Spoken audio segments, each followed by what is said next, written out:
inevitable place to start. Saido Berahino all over the papers again this week. How is he? Yeah, he's okay. He's fit now. He'll be involved tomorrow.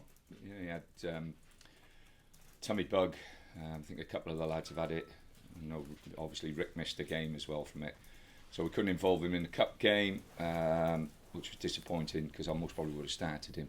But he'll be involved Saturday. His mind, you said, was turned in the summer by all what went on and the transfers and the bids for him. How's his mind set now? No, it's the window again. So he's no different to everybody else, as you've just said. The back of the page is we've come into a meeting. We play Villa in a massive game tomorrow, and we're not talking about the game. We're talking about Saido. So you can't, and he can't get away from it because it's about him. So he has to deal with it and handle it, and we have to move on.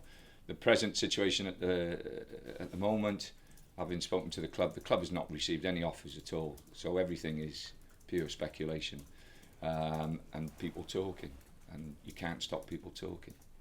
From your perspective, you'd like this sorted as soon as possible, I'm guessing, not to drag to the last day, because you no, unless he's sold now or tomorrow or the next day, it's going to go through to the last day because you journalists will keep asking about it. It's a good story. Yeah, it is. Are you starting to draw up a short list of possible replacements? No, not at all. I've, like I said, I've spoken to the chairman about the situation at the football club, and we'll see where we go in the next 10 days. But there's people that you would like to bring in, and there's certain areas you'd like to strengthen, but that'll be determined by what happens in the next 10 days of everything. We'll rely on our supporters tomorrow, and an enormous amount, especially if we have to go in with all the injuries we're going to go in to the game with. So we'll need that help, and I'm sure they won't be short of that. They've been wonderful the last, what you talk about the away games, the away support that we've received over the games at Chelsea, Southampton, and then down at Bristol has been absolutely fantastic, and their support has been wonderful, and the home support has got better and better as the season's gone on, and we need them at full pitch tomorrow, and I mean full pitch. I'm not interested in talking about Villa. Like I say, that's ask their lot over there what they think about their football club and what they want to do with their football club. I'm more concerned about the Albion. That's the only thing I worry about. All that stuff about other clubs makes no difference to me. This is my club. This is the club I want to work for. This is the club I want to improve and push on. And we've still got a lot of work to do at this football club this year to get through to where we want to be. And if we can do that, then brilliant. It gives us time and the opportunity to improve again for next year. Rondon scored for the first time in a long while, since October. Has that buoyed him up? Is that just what he needed? Yeah, I think he was feeling, a little bit down on himself. But if you actually ask the players, I think the celebration at City when he scored showed how much the players respect him. They were absolutely delighted for him because he's the last off the training pitch. He works so hard, and he's such a good lad.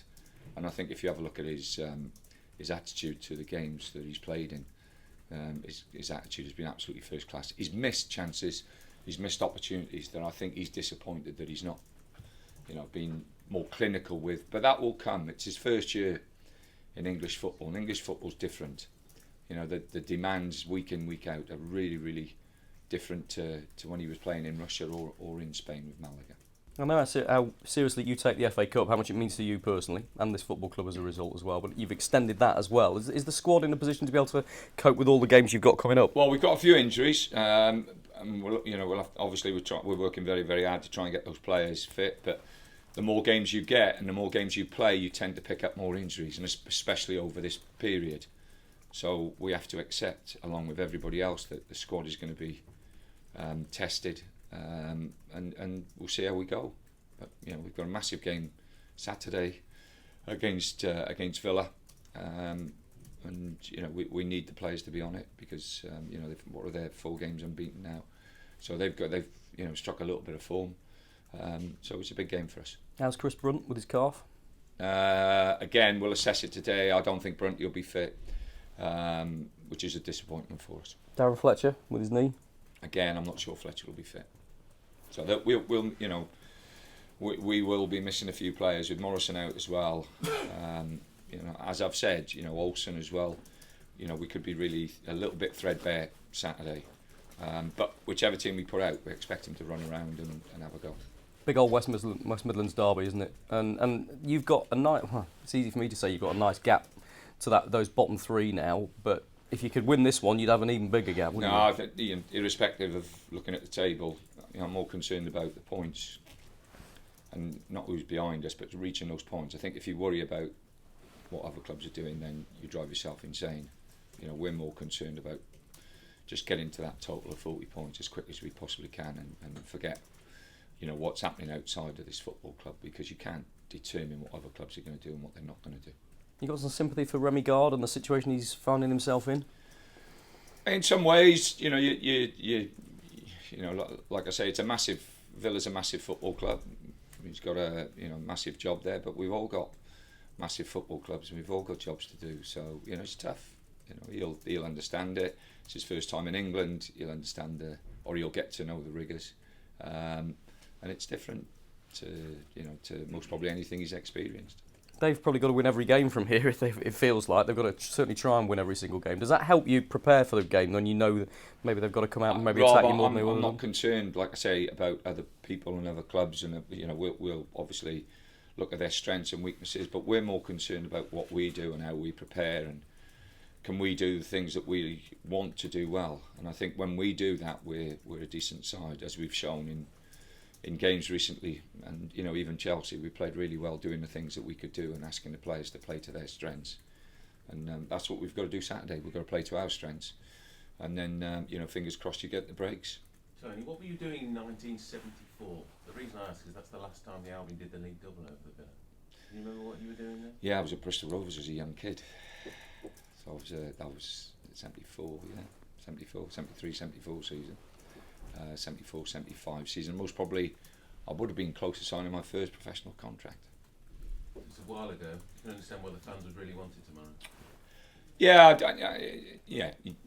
Listen, every derby match that you play, every time you're competing against local rivals, you want to win games. It's important. We've gone over there at the beginning of the season and played really well and deserved that victory. But it's going to be a different game tomorrow. Different circumstances, so it will be a tough game. We, as I've said before, respect every club in this league. This league's the toughest league in the world, so every club needs to be shown that, and every team that respect, and then from that base we'll work on what we're good at, and hopefully be able to take it on and get the result that we all want. And maybe they're showing a few signs of recovery. I know it was the FA Cup, but someone said they're unbeaten in 4 if you include the 2 Wycombe games. Yeah, that's fine. Like I say, we can talk about the other clubs till the cows come home. I'm more concerned about what we can affect, and the only thing we can affect is what we do and the way we prepare and the way we work, and the lads will be focused on that, and hopefully, like I say, we'll put in a performance that will get us the win that everybody wants. Do you now have a pleasant goalkeeping conundrum now Ben Foster's back involved? Yeah, it's brilliant. Yeah, brilliant. No, it's we've got an England international goalkeeper back that we haven't had all season, or missed him the back end of last season, and we've missed him this season. Bo's done fantastic in goals. But, Ben's, a couple of games Ben's played, he's looked really bright, really sharp. So it's a big decision for me tomorrow. But it's fantastic to have that decision.